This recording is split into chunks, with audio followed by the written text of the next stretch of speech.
The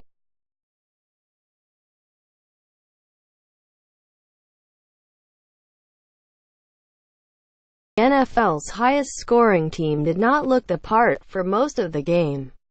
The Rams, playing at the Coliseum for the first time in a month, did not score a touchdown in the first half against the Houston Texans. But quarterback Jared Goff and his receiving corps got going in the third quarter.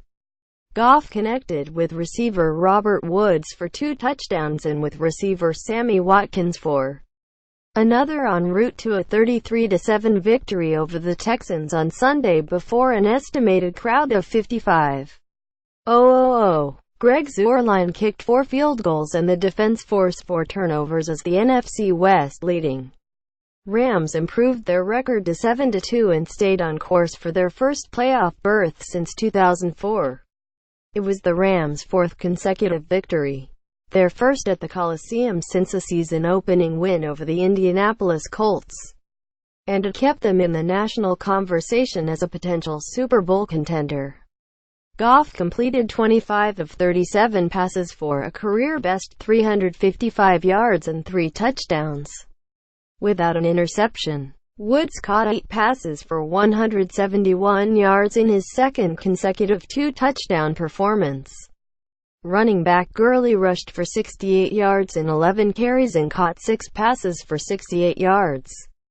Lineman Aaron Donald and linebacker Samson Ebukam forced fumbles, and linebacker Mark Barron and defensive back Blake Countess intercepted passes for the Rams.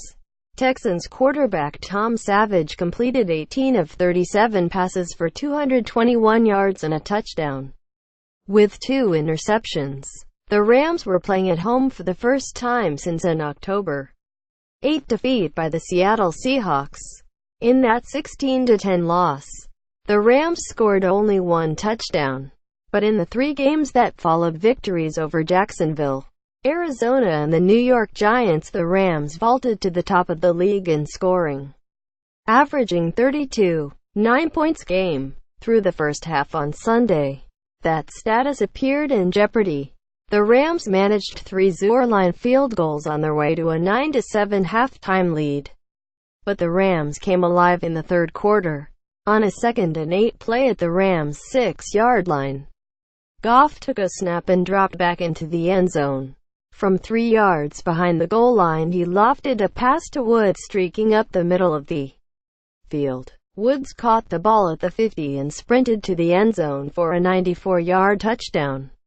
Later in the quarter, Goff fired a 24-yard pass to Watkins, and then connected on a catch and run that Watkins turned into a 17-yard touchdown and 23-7 lead. On the ensuing series, Ebukam sacked Savage and forced a fumble that was recovered by the Rams at the Texans' 12. Goff tossed a short screen pass to Woods, and the former USC All-American ran the ball into the end zone for a 30-7 lead. It was the 2nd consecutive 2-touchdown performance by Woods, who took a bubble screen pass 53 yards for a touchdown against the Giants.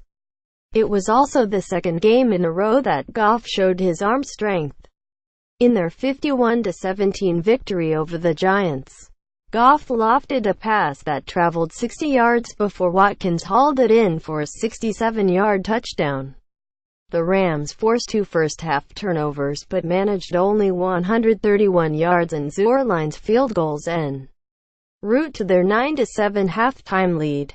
Just as he did last week against the Giants, Donald sacked the quarterback and forced a fumble on the first possession. Against the Giants, that play led to a touchdown that started a rout. On Sunday, the Rams got the ball at the 12-yard line but could not take advantage. Zuerlein's field goal gave the Rams a 3-0 lead, with Texans defensive lineman Jadeveon Clowney wreaking havoc. The Rams' offense repeatedly stalled. Johnny Hekker, who punted only twice in each of the Rams' last 2 games, exceeded that total by early in the second quarter, after the Texans missed a field goal attempt early in the second quarter. Gurley turned a screen pass into a 43-yard gain and then broke off a 15-yard run to give the Rams a first down at the 13. Once again, however, they were forced to settle for a Zooreline field goal and a 6-0 lead. The Texans answered with an impressive 75-yard drive that Savage capped with a 26-yard touchdown pass to receiver Bruce Ellington. The Texans were threatening again late in the second quarter, but Barron intercepted a pass with 1:35 left. Goff moved the Rams with several short passes before Zooreline came on to kick a 50-yard field goal for a 9-7 lead. Caption: The Times. Gary Klein and Lindsey Theory preview the Rams' 6-2 Week 9 matchup against the Houston Texans, 3-5, on Sunday at the Coliseum. The Times. Gary Klein and Lindsey Theory preview the Rams' 6-2 Week 9 matchup against the Houston Texans, 3-5, on Sunday at the Coliseum. Caption: The Times. Gary Klein and Lindsey Theory preview the Rams' 6-2 Week 9 matchup against the Houston Texans, 3-5, on Sunday at the Coliseum.